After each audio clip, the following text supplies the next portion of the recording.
Okay, here we go with Rolle's theorem and the mean value theorem. Two key ideas here. First of all, Michel Rolle, at first was a big critic of calculus, and later on, though, he came to see how useful it was, as you will. Now here's Rolle's theorem. We're going to sketch in a rectangular coordinate plane the 2 points 1, 3, and 5, 3. And here's the challenge. Using a pen or pencil, draw a differentiable function that starts at 1, 3 and ends at 5, 3. And is there at least one point in the graph at which the derivative is 0? Would it be possible to draw the graph so there's not a point for which the derivative is 0, and explain your reasoning? So let's try and connect the dots here. And connect this to this. And you can see I'm eventually going to have to turn around and get down there. And as I do, that's going to have a slope equal to 0. And so the derivative will equal 0 somewhere. F prime of c will equal 0 somewhere.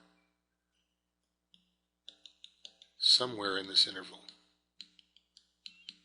The interval from 1 to 5. And it might happen more than once too. But it's got to happen at least once. And that's the whole point of Rolle's theorem. That if you start and stop at the same y value, in this case 3, and as long as I make a continuous differentiable function the whole way, I'm going to have to come up with a slope of 0. Now notice if I put a sharp corner in it, or if I put a discontinuity in it, then Rolle's theorem doesn't apply. So look at the conditions here. F is a continuous interval, continuous on the closed interval from a to b. That means a is less than or equal to x is less than or equal to b. Remember that notation there with the square brackets. And differentiable on the open interval. That means when a is less than x is less than b, that it's you can do a tangent line and take a derivative anywhere in between those two endpoints. Notice at the endpoint itself, it only has the directional derivative apply. Then there must be at least one c in the open interval such that f prime of c equals 0. So let's see how this works on our problems. Here's an illustration of it. Notice here's the closed interval from a to b. It's continuous on the closed interval and differentiable on the open interval. And there's some point in the interval where the slope equals 0, where the derivative equals 0. Notice Rolle's theorem doesn't apply in this one. Why not? It's not differentiable here. It may be continuous, but it's not differentiable here in the open interval from a to b. So that's why we never get a slope of 0 in there. Or it's not guaranteed. Now, find the two x-intercepts of this function and show that the derivative equals 0 at some point between the two x-intercepts. Well, to find the x-intercepts first, we set y equal to 0. So we set the whole function equal to 0. And it factors x minus 2, x minus 1. So we get x equals 2 or x equals 1. Those are the two x-intercepts, giving us the points 2, 0 and 1, 0. And this is one of the conditions for Rolle's theorem. That is, f of 2 equals 0 and f of 1 equals 0. So we have two heights that are the same here. And f is continuous on the closed interval from 1 to 2. And f is differentiable on the open interval from 1 to 2. That's because basically all polynomial functions are continuous and differentiable all the time. So that means there must be some point in between 1 and 2 where you get a slope of 0. And in fact, if you take the derivative of the function and you get 2x minus 3 and set that equal to 0, you get x equals 3 halves. At x equals 3 halves, we have a derivative equal to 0. Now let's look at another illustration of Rolle's theorem. Find all the values of c in this interval from -2 to 2 such that f prime of c equals 0. Well, we can use Rolle's theorem again because it's a polynomial function. So it's going to be differentiable, continuous. So we look at the derivative and we get 4x cubed minus 4x. Set that equal to 0 to find all our critical values. And Rolle's theorem guarantees that the derivative will equal 0 somewhere in this interval. So we factor out a 4x times x squared minus 1. So 4x times x minus 1 times x plus 1 equals 0. So that means x equals 0, x equals 1, and x equals negative 1. We have actually 3 spots where f prime of c equals 0. And it's up to you if you want to put a c in there and solve for c instead of saying x equals. So those are all the values of c. C will equal negative 1, 0, or 1 in that interval where we have a slope of 0. And sure enough, there's it happening. See the 3 points where the slope equals 0 on this 4th degree polynomial. So you can have more than one value where you have the slope equal to 0. Rolle's theorem guarantees that there will be always at least one if you have the conditions right.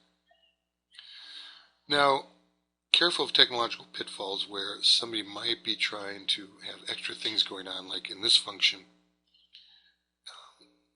It looks like it's just a graph like this, but it turns out that there's something funny going on in here.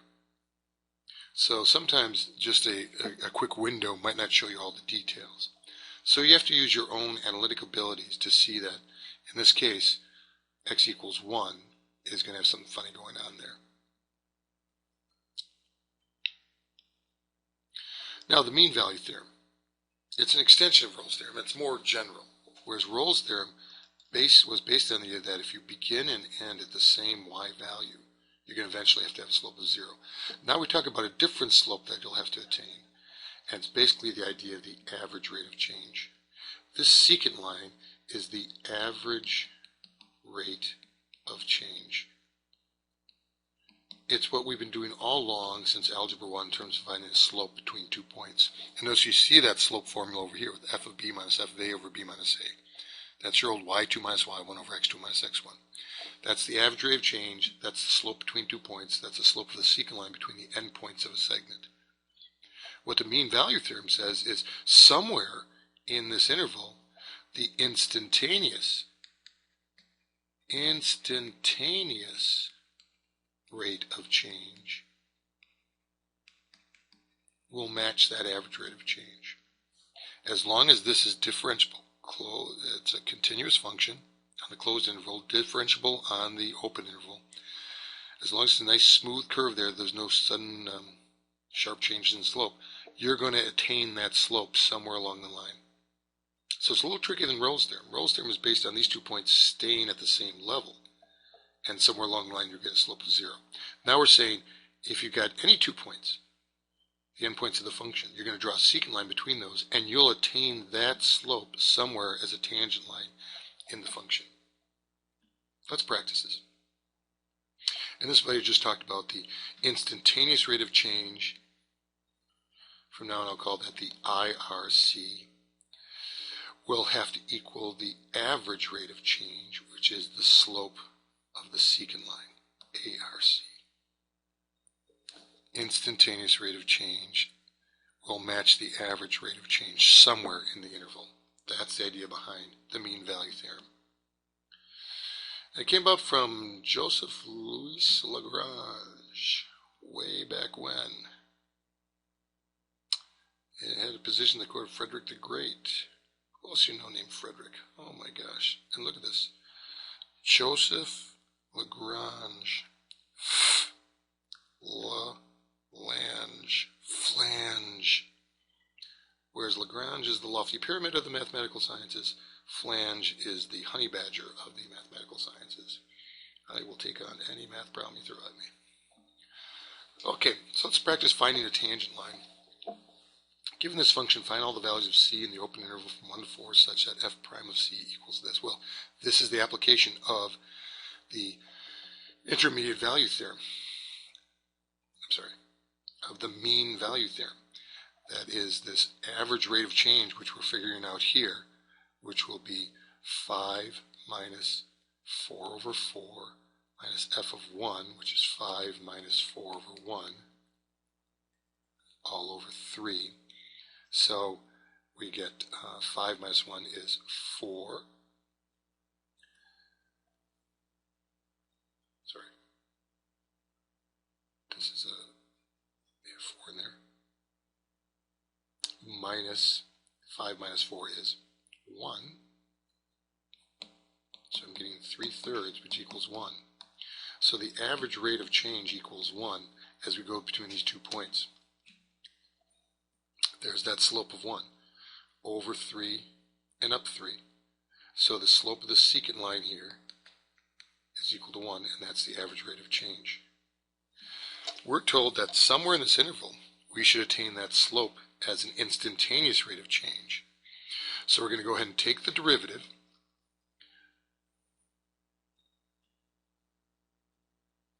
Take the derivative of this function. F prime will be 0 minus, and think of this as 4 times x to the negative 1 power. So we're going to get minus negative 1 times 4 times x to the negative 2. So we're getting 4 over x squared for our derivative. Somewhere along the line, that has to equal our average rate of change. So 4 over x squared will equal the average rate of change, and we figured that out already. That was 1. So 4 equals x squared. So x squared equals 4, so x equals plus or minus 2. And that's what's illustrated in the graph here. At 2, you get a slope of 1, and it's the point 2 comma 3. So that tangent line is parallel to the secant line between the endpoints of the interval we're looking at. Now notice what happened to negative 2? Well, negative 2 isn't in the interval, so we just look at x equals 2. We were asked to just explore the interval from 1 to 4. Is in the interval from 1 to 4. Okay? So that's only a value of c in that open interval. Now, finding an instantaneous rate of change. And we've got 2 stationary patrol cars equipped with radar at 5 miles apart from each other on a highway, as shown. As the truck passes the first patrol car, it's clocked at 55 miles an hour. 4 minutes later, the truck passes the second patrol car, and it's clocked at 50 miles per hour. Prove that the truck must have exceeded the speed limit of 55 miles per hour at some time during the 4 minutes.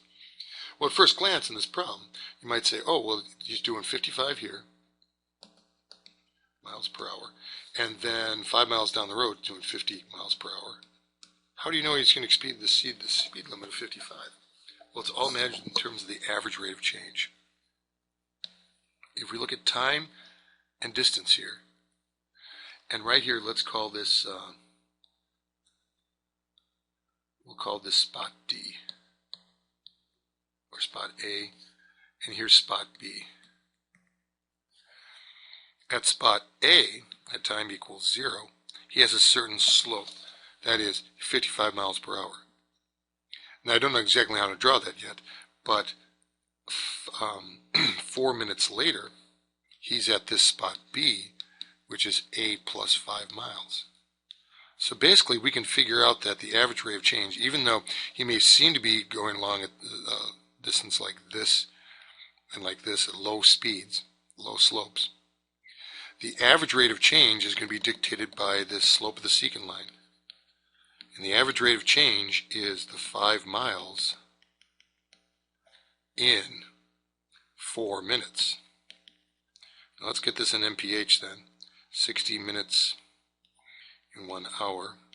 So 15 times 5 is 75 miles per hour is the average rate of change.